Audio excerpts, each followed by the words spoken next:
You are the only participant in the conference. Recording did not start because your storage is full. Please log in and delete recordings or purchase more storage from your account. All participants are muted and they can unmute themselves.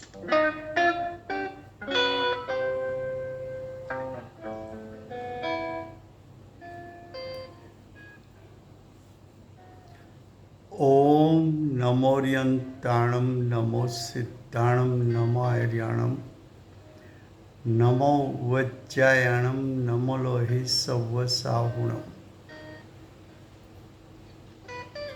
मंगलम भगवान वीरो मंगलम गौतमो गणी मंगलम कुंद कुंदार्यो जैन धर्मोस्तु मंगलम ओंकार बिंदु संयुक्तम नित्यं जयन्ति योगिनो कामदं मोक्षदं चैव ओंकाराय नमो नमः अहोपकार जिनवरनो कुंदनो ध्वनि दिव्यनो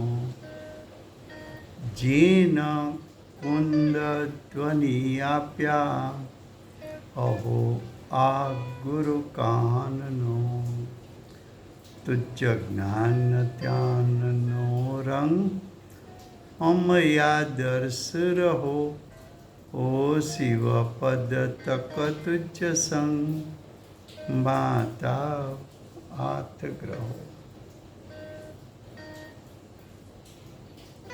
ये समयसार नाम का परम अध्यात्म शास्त्र है। भगवत कुंकुंदाचार्य देव ने मांगलिक करके प्रतिज्ञा की है कि मैं समयसार को कहूँगा। समयसार अर्थात आत्मा का त्रिकाल परिपूर्ण निर्विकल्प स्वरूप कि जिस पर दृष्टि करने से परिणाम भी निर्विकल्प हो जाते हैं और जीव की अज्ञान दशा में होती हुई कर्ता कर्म प्रवृत्ति छूट जाती है। तो यहाँ समयसार में कर्ता कर्म अधिकार चलता है। कर्ता कर्म अधिकार में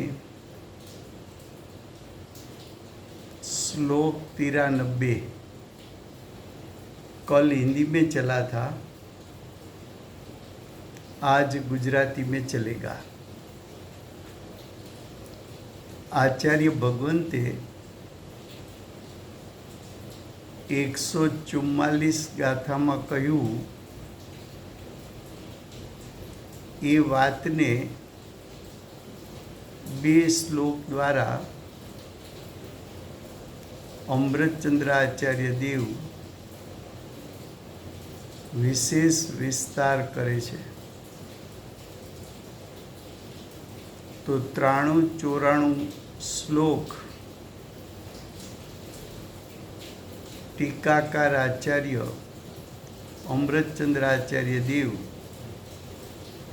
144 ગાથામાં જે ભાવ બતાવ્યો છે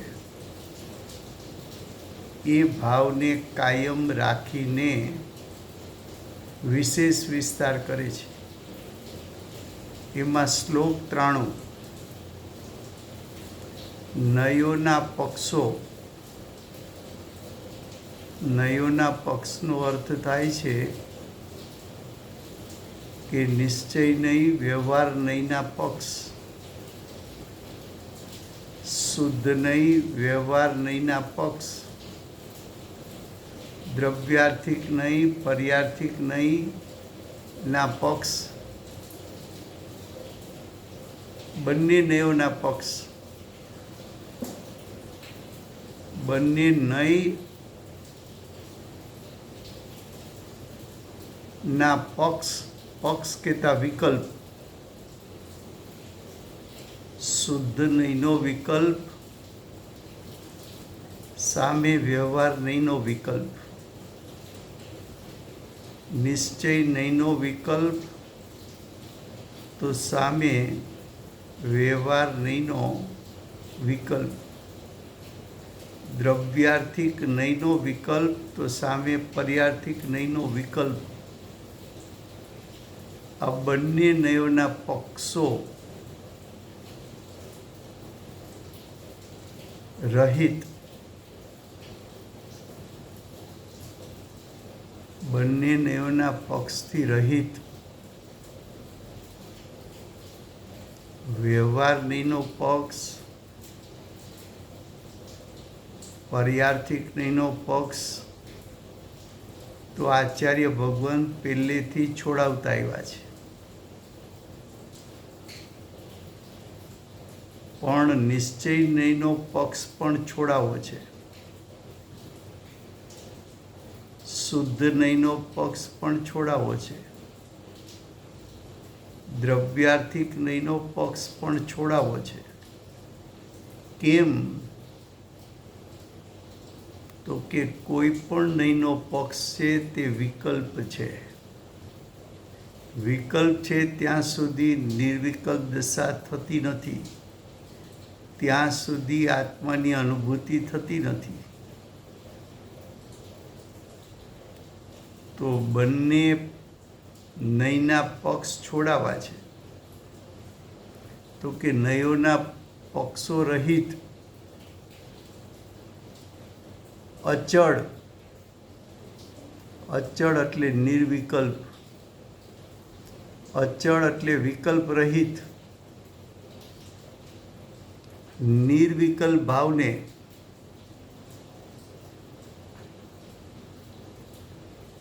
પામતો, નિર્વિકલ્પ ભાવ એટલે નિર્મળ જ્ઞાન, નિર્મળ જ્ઞાન દશા છે એ સમયસાર યાને શુદ્ધાત્મા યાને જ્ઞાયક એને પામે છે એટલે અનુભવે છે, પામે છે એટલે જાણે છે. શું કહ્યું? કે અચળ નિર્વિકલ્પ ભાવ, અચળ નિર્વિકલ્પ ભાવ કોને કહેવો? તો કે જે નિર્વિકલ્પ ભાવ કહેતા સ્વભાવ, ભાવ કહેતા સ્વભાવ, તો નિર્વિકલ્પ સ્વભાવ કેવો છે? અચળ એટલે વિકલ્પ રહિત, એટલે કે નિર્વિકલ્પ. એ નિર્વિકલ્પ પરિણામ નિર્વિકલ્પ સ્વભાવને પામતો, પામતો કહેતા જાણતો, અનુભવતો, આસ્વાદતો.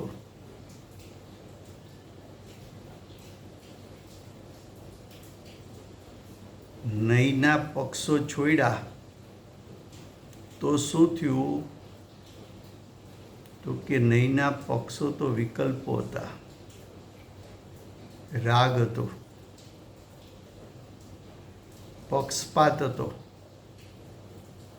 એ છૂટતા જીવ નિર્વિકલ્પ થયો. નિર્વિકલ્પ થતા શું થયું? તો કે આત્માનો વિકલ્પ રહિત જે સ્વભાવ છે, વિકલ્પ રહિત નિર્વિકલ્પ આત્માનો સ્વભાવ છે, એને નિર્વિકલ્પ પર્યાય જાણી લે છે, અનુભવી લે છે, આસ્વાદી લે છે. માટે અમારે નહીં પક્ષો છોડાવવા છે. હવે કે છે પામતો જે સમયનો સાર, સમય કહેતા આત્મા, આત્મામાં સારભૂત એટલે શુદ્ધાત્મા પ્રકાશે છે. પ્રકાશે છે એટલે જ્ઞાન રૂપી પુંજ જે પ્રગટ થયો, જ્ઞાન પ્રકાશ પ્રગટ થયો, એ શુદ્ધાત્માને જાણે છે.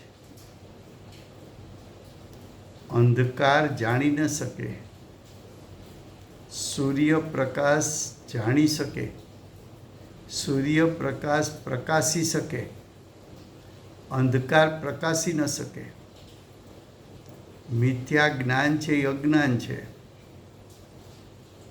મિથ્યા જ્ઞાન છે એ અંધકાર છે. એ અંધકાર જ્ઞાયક સ્વભાવ કહેતા સમયસાર એને જાણી ન શકે, અનુભવી ન શકે. તો કે અનુભવે કોણ? અહીં કે છે સમયનો સાર પ્રકાશે છે એટલે જ્ઞાન દ્વારા જાણે છે.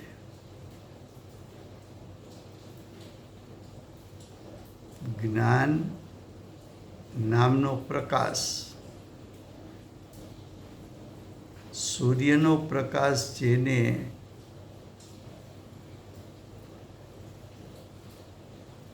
સૂર્યનો પ્રકાશ જ્યાં પડે એ વસ્તુ પ્રકાશિત થાય. એમ સમ્યક જ્ઞાનરૂપી પરિણામ જેની સન્મુખ થાય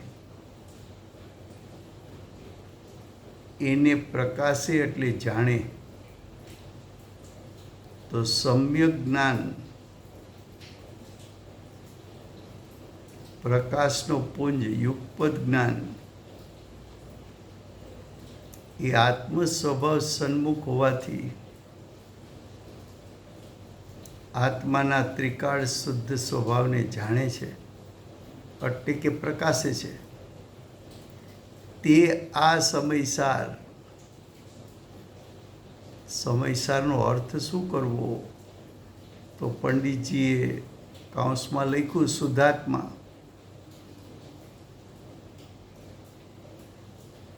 શું કહ્યું? તે આ સમયસાર, તે આ શુદ્ધાત્મા. પછી આઈફોન કર્યું છે. એટલે શુદ્ધાત્મા કેવો છે હવે એનું વર્ણન કરે છે. શુદ્ધાત્મા કે જે નિભૃત એટલે નિશ્ચળ, નિશ્ચળ એટલે ચિંતા રહિત, વિકલ્પ રહિત,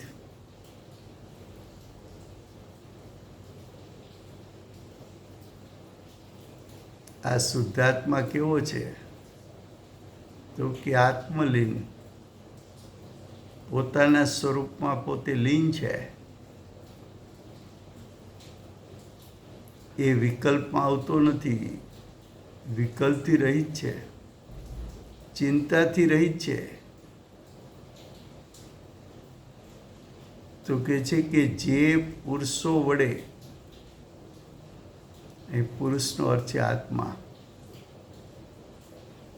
પુરુષ એટલે શું?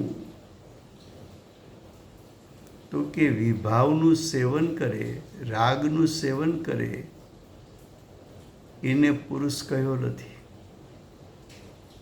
અહીં પુરુષનો અર્થ સ્ત્રીનું સેવન કરનારો, એને પુરુષ ન કહેવાય. સ્ત્રીનું એટલે પરદ્રવ્યનું તો આત્મા સેવન કરી શકતો નથી, પણ સેવન કરવાનો જે રાગ ભાવ છે, સેવન કરવાનો જે રાગ ભાવ છે એ આત્મા કરે છે. તો કે એને અમે પુરુષ કહેતા નથી, એને તો નપુંસક કહીએ છીએ. રાગને સેવે એને તો નપુંસક કહીએ છીએ. જે પુરુષ પુરુષાર્થ દ્વારા આત્મ સ્વભાવમાં પડેલું શક્તિરૂપ સામર્થ પોતાના પુરુષાર્થ દ્વારા આત્મામાં રહેલું શક્તિરૂપ સામર્થ વર્તમાન પર્યાયમાં પ્રગટ કરે અને એ પર્યાયનો આસ્વાદ લે, પોતાની શુદ્ધ પર્યાય સાથે શુદ્ધ પર્યાયનું સેવન કરે,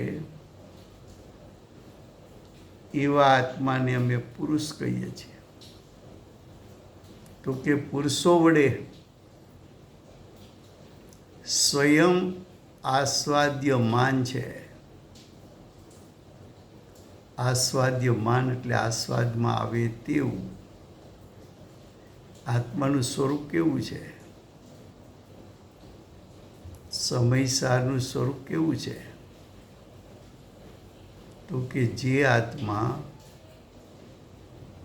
સ્વલક્ષી પુરુષાર્થ કરે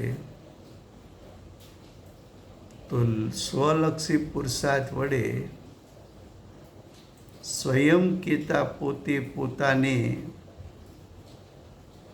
પોતાના પુરુષાર્થથી પોતાનો આસ્વાદ લઈ શકે છે. તો કે આસ્વાદ લેવાય છે, અનુભવાય છે. જે સમયે આત્મ સ્વભાવ સન્મુખ થયો, એવો જે પુરુષાર્થનો વેગ ઉપડ્યો, તે જ સમયે આત્માની અનંત ગુણમાંથી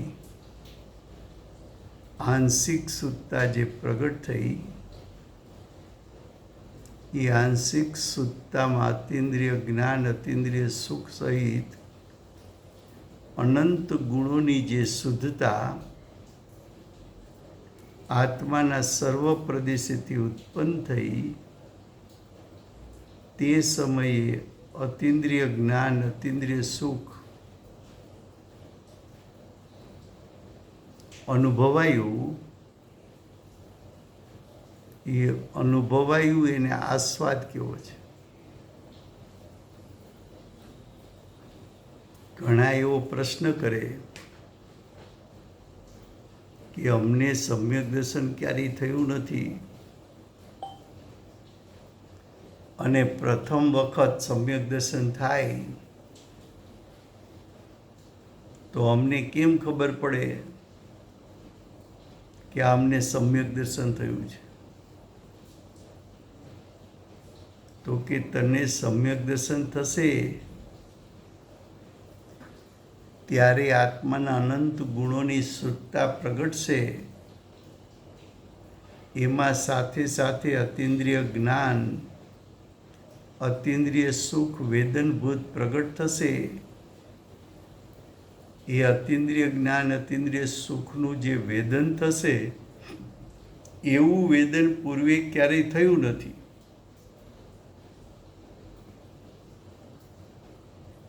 એવું વેદન પ્રથમ થતાં જ તારો આત્મા શરીરથી ભિન્ન પડેલો, દ્રવ્ય કર્મથી ભિન્ન પડેલો અને વિભાવથી ભિન્ન પડેલો અને અતિન્દ્રિય જ્ઞાન, અતિન્દ્રિય સુખના વેદન સાથે તારા જ્ઞાનમાં આત્માનું સ્વરૂપ પણ જણાશે અને આત્માનો ગોળો શરીરથી ભિન્ન પણ જણાશે. ઘાતી કર્મોથી પણ અઘાતી કર્મોથી પણ ભિન્ન તારો આત્માનો ગોળો જણાશે અને વિભાવથી પણ રહિત તારો આત્માનો ગોળો તને જણાશે, સાથે સાથે અતિન્દ્રિય જ્ઞાન, અતિન્દ્રિય સુખનું વેદન પણ જણાશે, તો તારે કોઈને પૂછવું નહીં પડે કે મને સમ્યક દર્શન થયું છે તે યથાર્થ છે કે નહીં. તો શું કહે છે?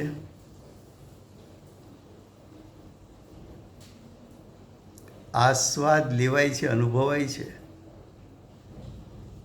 તે વિજ્ઞાન જ,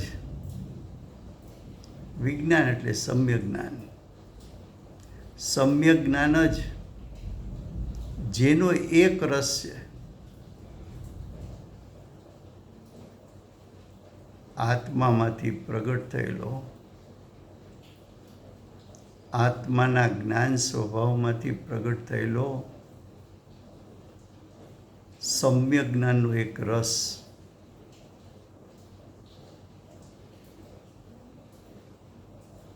એ સમ્યક જ્ઞાનનો રસ છે એ આવે છે ક્યાંથી? તો કે તો ભગવાન આત્મામાંથી આવે છે. ભગવાન કહેતા લક્ષ્મીવાન, અનંત લક્ષ્મીનો પિંડ, અનંત ગુણરૂપી લક્ષ્મીનો પિંડ એવો ભગવાન આત્મા.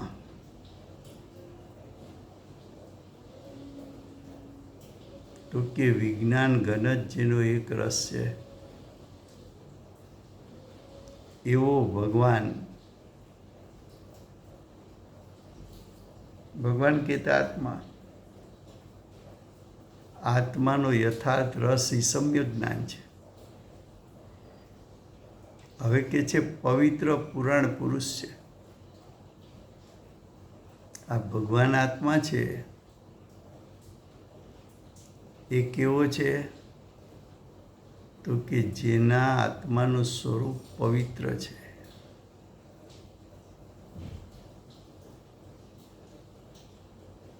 જેમાં કદી અશુદ્ધતા દાખલ થઈ નથી.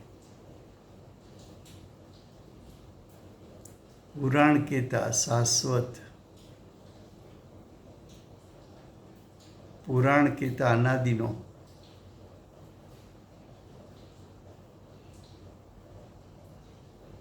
તો તારો આત્મા સ્વરૂપથી પવિત્ર, તારો આત્મા સ્વરૂપથી શાશ્વત, પુરુષ કહેતા આત્મા છે.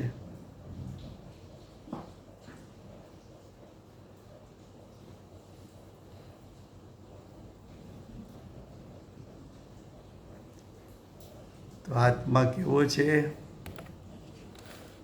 તો કે આત્મા પવિત્ર છે,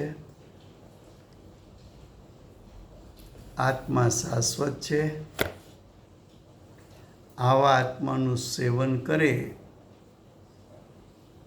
એ પુરુષ છે. હવે કે છે જ્ઞાન કહો કે દર્શન કહો, જ્ઞાન કહેતા સમ્યક જ્ઞાન,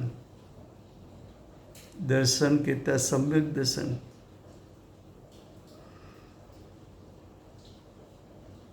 જ્ઞાન દર્શન આત્મ સ્વભાવમાંથી પ્રગટે છે અને આત્માની સાથે જ્ઞાન દર્શન અભેદ છે. જ્ઞાન દર્શનની પર્યાય, સમ્યક દર્શન સમ્યક જ્ઞાનની પર્યાય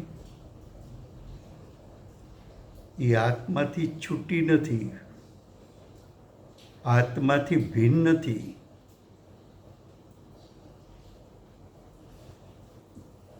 શું કહ્યું?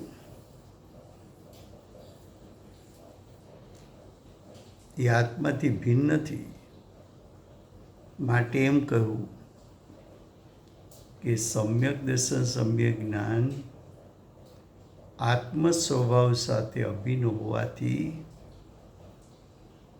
જ્ઞાન દર્શન સહિત આત્માનો સ્વભાવ, એની અભિન્નતા એ જ સમયસાર છે. અથવા વધારે શું કહીએ, જે સમ્યક દર્શને આત્મ સ્વભાવને પ્રતીત કર્યો, જે સમ્યક જ્ઞાનની પર્યાયે આત્માના સ્વરૂપને જાણી લીધું, એવી આત્માને પ્રતીત કરનાર પર્યાય અને આત્માને સ્વરૂપને જાણનારી સમ્યક જ્ઞાન પર્યાય એ આત્મા સાથે અભેદ હોવાથી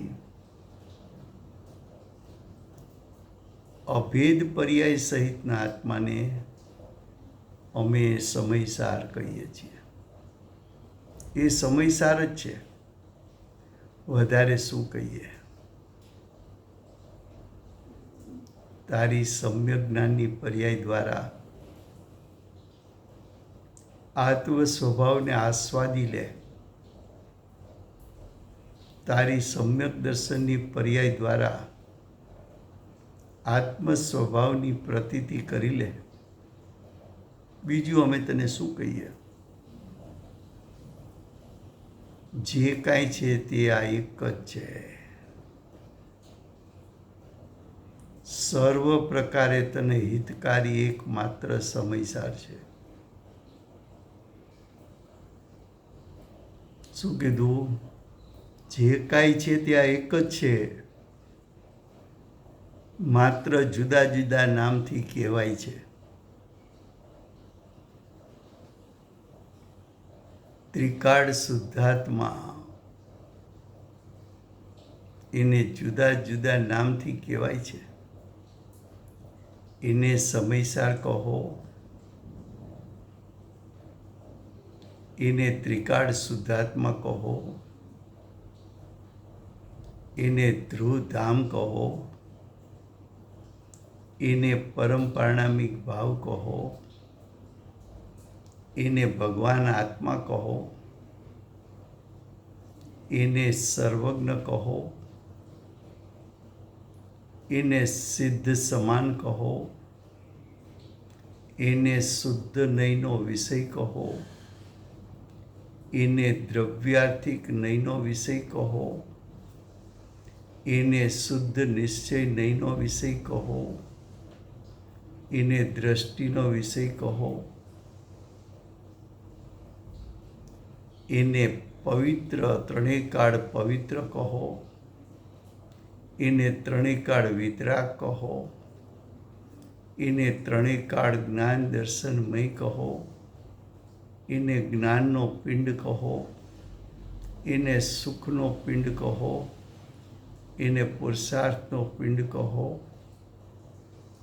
એને સ્પર્શ રસ ગંધ વર્ણથી રહિત કહો, એને પરદ્રવ્યથી રહિત કહો, એને વિભાવથી રહિત કહો, એને મોહ રાગ દ્વેષથી રહિત કહો, એને સાત તત્વમાં છુપાયેલો કહો, એને લક્ષ કહો. જેટલા નામ આપવા એટલા આપો. કે છે જુદા જુદા નામથી કહેવાય છે. તો કે આવા ત્રિકાળ શુદ્ધાત્માને જાણવું હશે તો નયના પક્ષોથી રહિત થઈ જા, નયના વિકલ્પોથી રહિત થઈ જા. તું સ્વભાવથી ત્રણેય કાળ નિર્વિકલ્પ છો. એનું લક્ષ કરતા તારી પર્યાયમાં પણ નિર્વિકલ્પતા પ્રગટ થશે. ત્યારે તારો ત્રિકાળ શુદ્ધાત્મા પ્રતીતમાં પણ આવશે, જણાશે અને અનુભવાઈ પણ જશે. અબ શ્લોક 94. ये आत्मा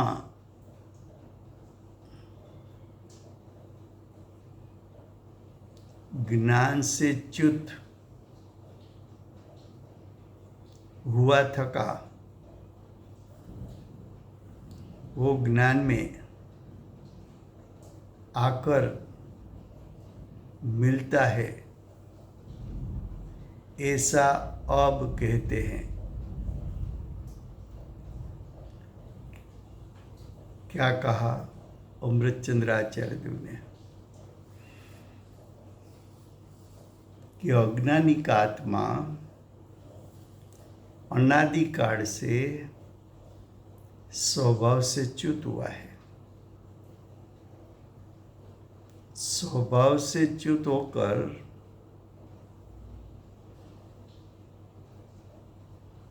अपना ज्ञान और द्रव्य को विषय बनाता है।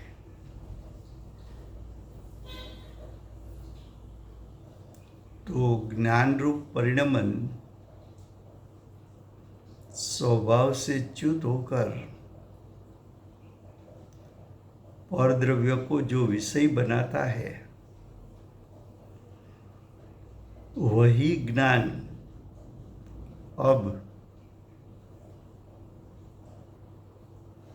जो बाहर परिभ्रमण कर रहा था, बाहर घूम रहा था, वही ज्ञान मार्ग पर आकर आत्म स्वभाव में सन्मुख होकर आत्म स्वभाव में तल्लीन हो जाता है। ऐसा ये श्लोक में सिद्ध करना है। क्या कहा कि तेरे पास शुद्धात्मा भी है और तेरी वर्तमान पर्याय ज्ञान रूप परिणमती है,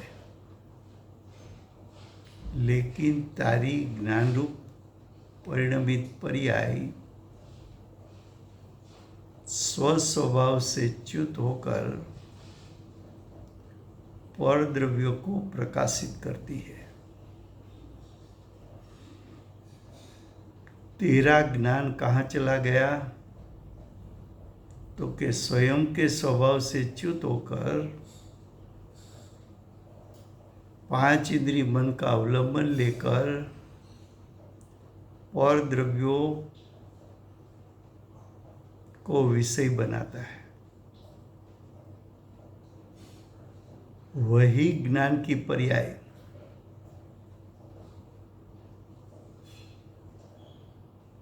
फिर से मार्ग मिलने से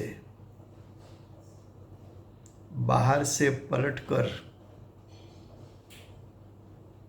स्वयं के आत्म स्वभाव सन्मुख हुई,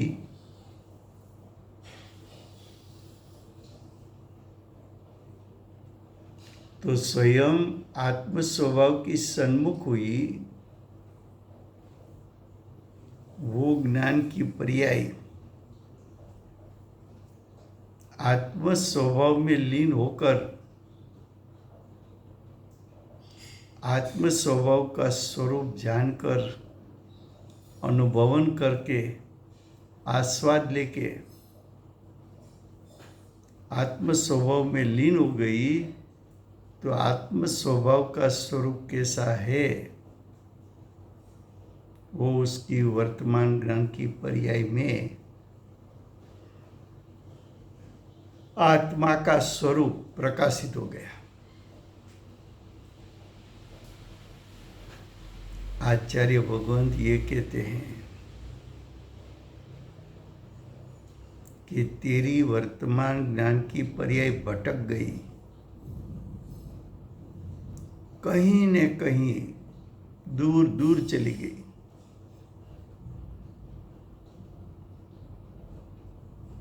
गांव में से निकला, जंगल में भटक कर कहीं कहीं दूर चला गया।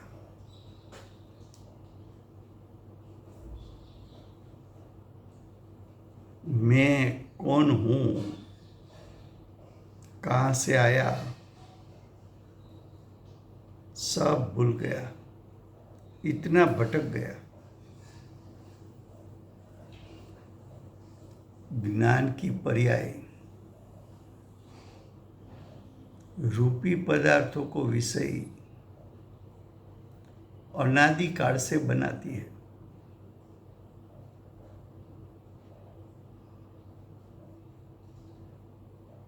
तो ज्ञान उत्पन्न होने के साथ स्वयं आत्म स्वभाव को जानने के स्थान पर ज्ञान की पर्याय आत्म स्वभाव से च्युत होकर परद्रव्य को जानने में ज्ञान की पर्याय चली गई।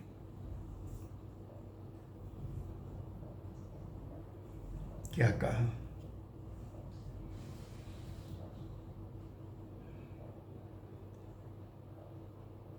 हेडिंग में क्या कहा कि ये आत्मा यानी मेरा आत्मा ज्ञान से च्युत हुआ थका। ज्ञान की पर्याय तो प्रत्येक समय उत्पन्न होती है, लेकिन कैसे उत्पन्न होती है? तो कि मेरी ज्ञान की पर्याय मेरे आत्म स्वभाव से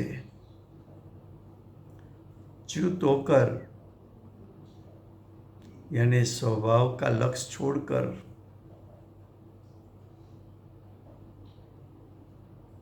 पर पदार्थ को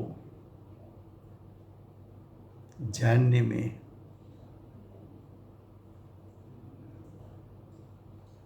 भटक गई। मेरी ज्ञान की पर्याय को मेरे शुद्धात्मा का स्वस्वरूप जानना चाहिए, उसका वेदन करना चाहिए। उसके स्थान पर मेरी ज्ञान की पर्याय ने और द्रव्य का लक्ष्य किया, पर द्रव्य में जुड़ गया और पर द्रव्य में वो ज्ञान की पर्याय रुक गई जानने में। अब वो ज्ञान की पर्याय जो च्युत हुई है उसको मार्ग मिला। कौन सा मार्ग मिला? तो कि स्व स्वभाव की ओर जाने का मार्ग मिला।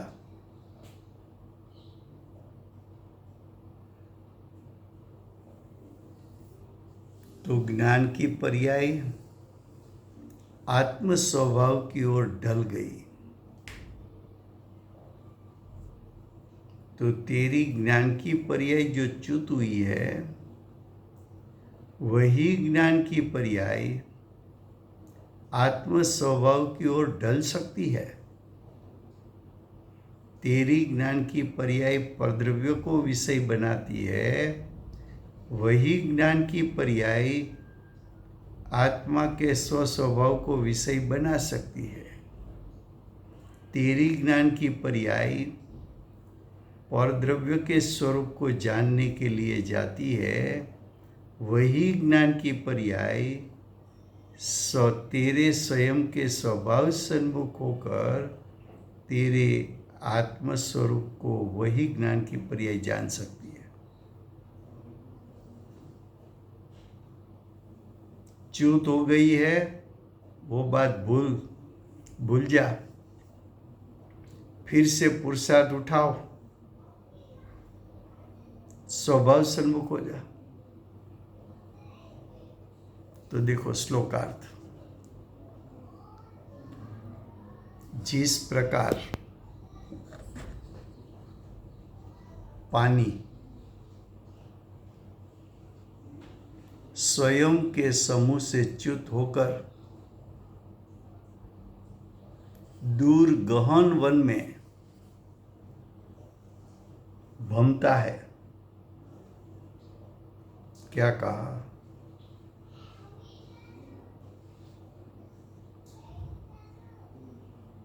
पानी का प्रवाह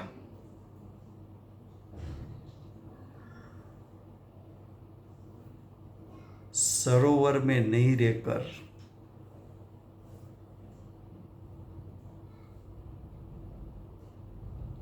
सरोवर के समूह को छोड़कर सरोवर के पानी के समूह से च्युत होकर पानी का एक प्रवाह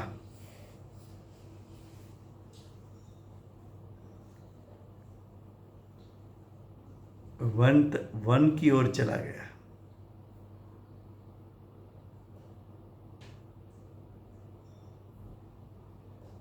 लेकिन वही पानी का प्रवाह को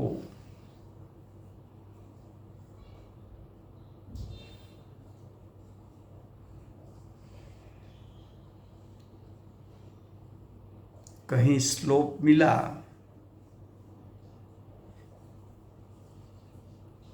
तो स्लोप पर ढल गया,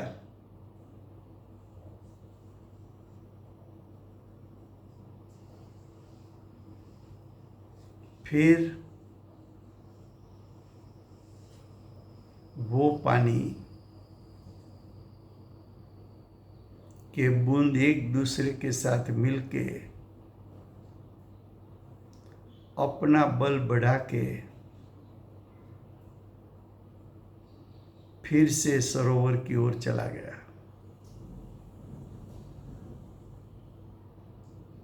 फिर वही पानी जो सरोवर से च्युत हुआ था, वही पानी के बूंद एक दूसरे के साथ मिलकर अपना पुरुषार्थ बढ़ाकर सरोवर के मूल पानी की ओर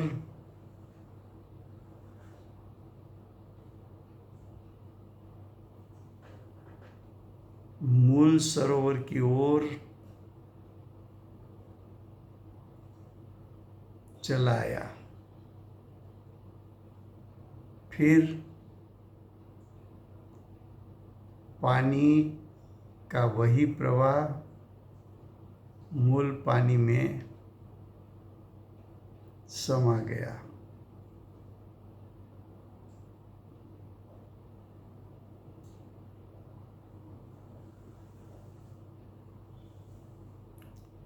वही पानी के समूह में वापिस आ गया। ये तो दृष्टांत है, ये तो दृष्टांत है। उसी प्रकार ये आत्मा यानी अज्ञानिक आत्मा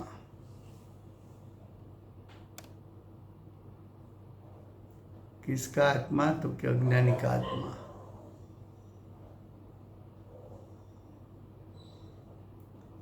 अज्ञानिक आत्मा यानी मेरा स्वयं का आत्मा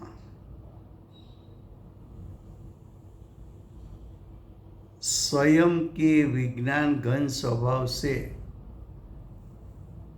च्युत हुआ, थका। अज्ञानी किसको कहा? तो कि जिसका ज्ञान स्वभाव से च्युत होकर पर को विषय बनाता है, बाहर चला जाता है, जिसका ज्ञान उपयोग अपने स्वयं के स्वभाव से च्युत हुआ है। विज्ञान घन स्वभाव से यानी ज्ञायक से यानी समय सा स्वरूप शुद्धात्मा से च्युत हुआ, थका।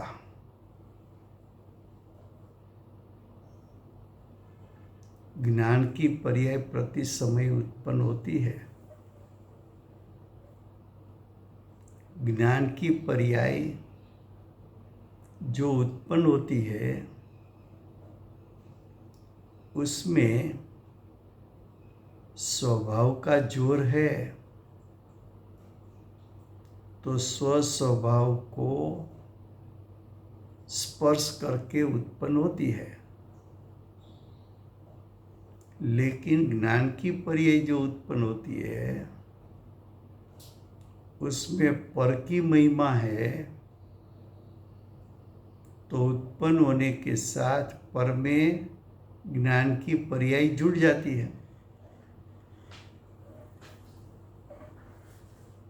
अज्ञानी को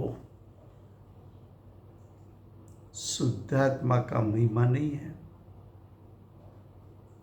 पर द्रव्य का महिमा है। एक बार दृष्टांत दिया था कि टिप्पोई पर समयसार हो और टिप्पोई पर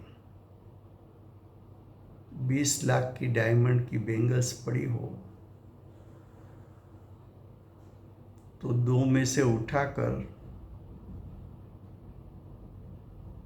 किसको सेफ में रखेगा? तो कि 20 लाख की बेंगल,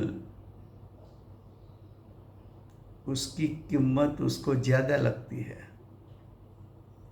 समयसार से भी कीमत उसको 20 लाख की बेंगल की ज्यादा लगती है। जो बेंगल पर पदार्थ है जिसका लक्ष्य करने से राग आदि की उत्पत्ति होती है, जिसका लक्ष्य करने से दृष्टि और उपयोग स्वभाव से च्युत होकर बाहर आते हैं, जिसके प्रति राग करने से आकुलता की उत्पत्ति होती है, पर का लक्ष्य करने से संसार की उत्पत्ति होती है, और समयसार का लक्ष्य करने से त्रिकाल शुद्धात्मा की प्राप्ति होती है। अनंत संसार का नाश होता है, चार गति का नाश होता है, और अशरीरी होने का शास्त्र है। फिर भी महिमा किसकी?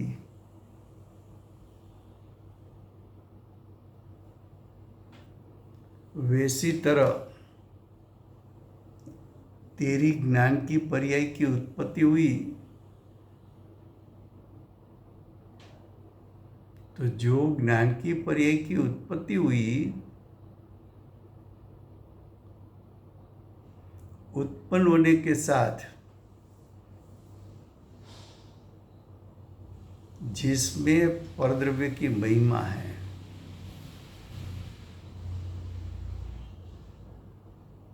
तो परद्रव्य की महिमा है,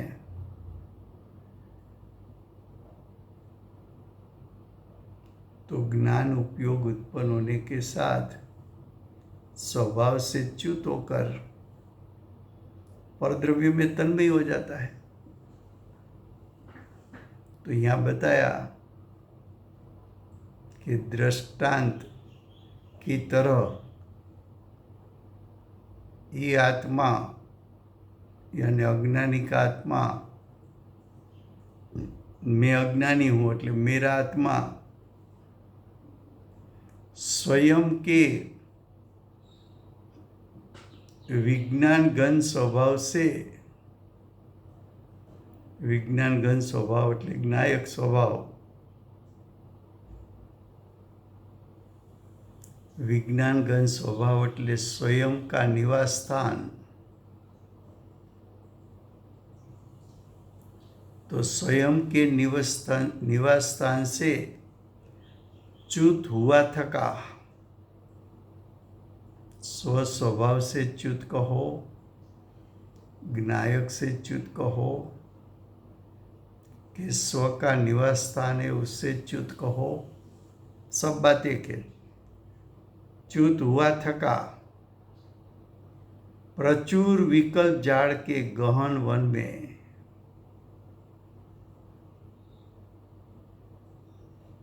अनेक प्रकार का विकल्प,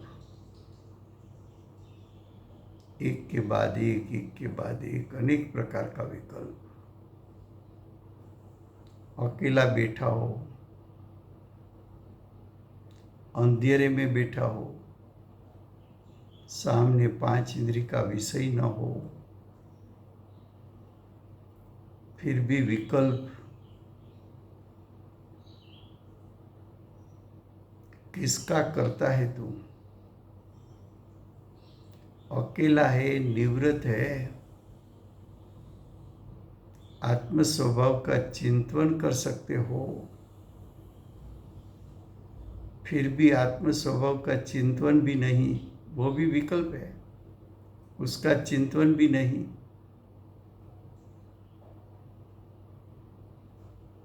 विकल्प की हारमाला कौन सी चल रही है, उसकी भी जागृति नहीं। पाप परिणाम चलता हो तो भी तन्मय हो जाए, सुख परिणाम चलता है तो उसमें भी तन्मय हो जाए। पर पदार्थ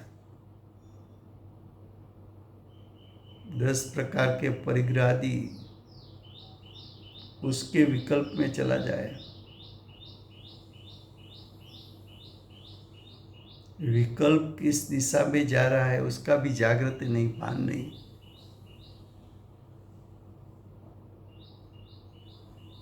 घर में से निकला और जंगल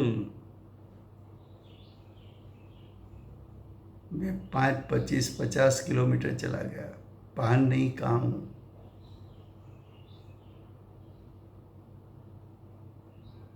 विकल्पों की झाड़ में भान नहीं, मैं कौन हूं।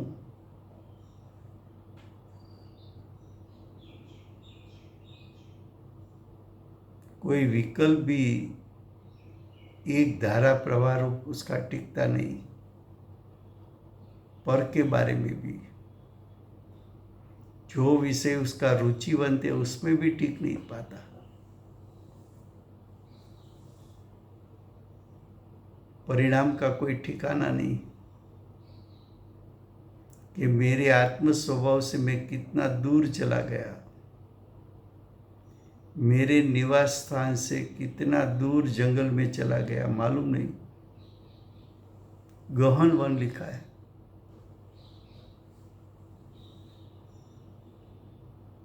गहन वन में दूर भमता हुआ,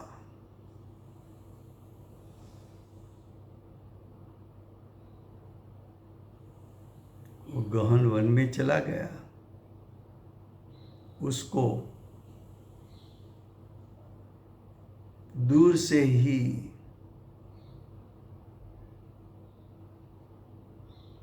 विवेक रूपी ढाल वाला मार्ग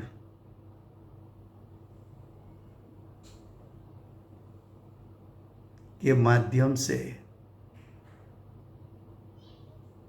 क्या कहा, विकल्प की झाड़ में गहन चला गया। तब कोई ज्ञानी पुरुष मिला, उपदेश दिया।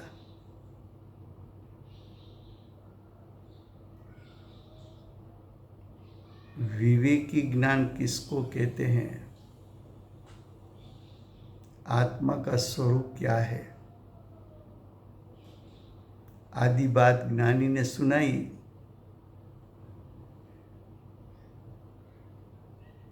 तो स्वयं के ज्ञान में विवेक उत्पन्न हुआ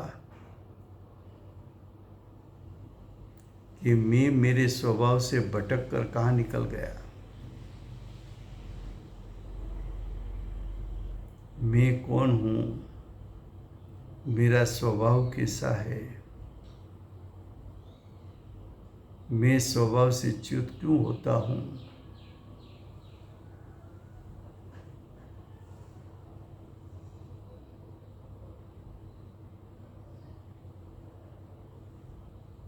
ऐसा सम्यक विचारधारा शुरू हुई।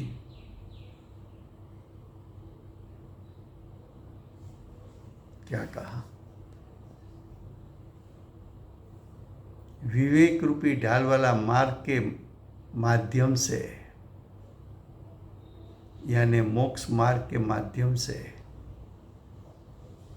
स्वयं को विज्ञान घन स्वभाव की ओर बल से यानी पुरुषार्थ से अब जो स्वभाव से च्युत हुआ था, मैं च्युत हुआ हूं ऐसा भान हुआ, ऐसा ज्ञान हुआ, ऐसा विवेक उत्पन्न हुआ, तो फिर आत्म स्वभाव की महिमा करके, आत्म स्वभाव की महिमा का पुरुषार्थ करके, आत्म स्वभाव की रुचि की, तो ज्ञान उपयोग पलटकर आत्म स्वभाव की ओर आ गया। सच्चा मार्ग मिला तो मार्ग पर आ गया और पुरुषार्थ का जोर लगाया।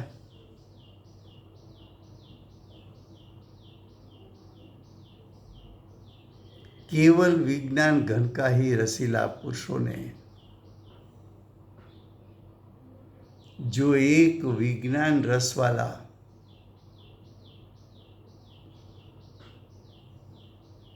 ही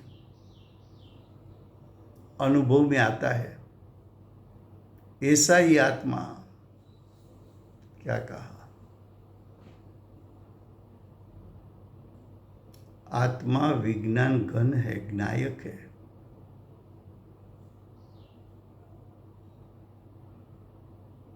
उसका आस्वाद लेने की भावना, उसका आस्वाद लेने का पुरुषार्थ जिसको प्रकट हुआ, ऐसे आत्मा को पुरुष कहने में आता है।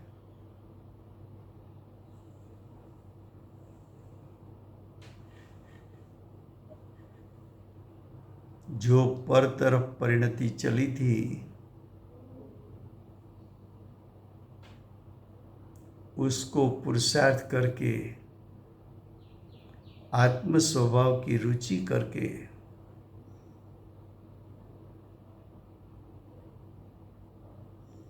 उपयोग पर में से पलटाकर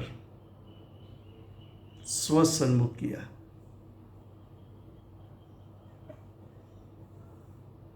तो जो पुरुष को आत्म स्वभाव को जानना है, आत्म स्वभाव में लीन होना है, आत्म स्वभाव का आस्वाद लेना है, अतीन्द्रिय ज्ञान सुख का घूंट पीना है, ऐसे रसीले पुरुषों, ऐसे रसीले आत्माओं ने जो एक विज्ञान घन रस वाला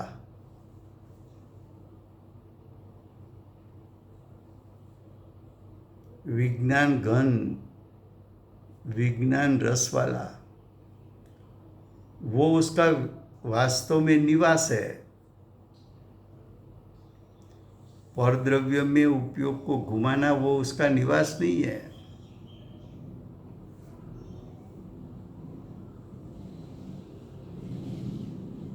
तो कि विज्ञान रस वाला, सम्यक ज्ञान वाला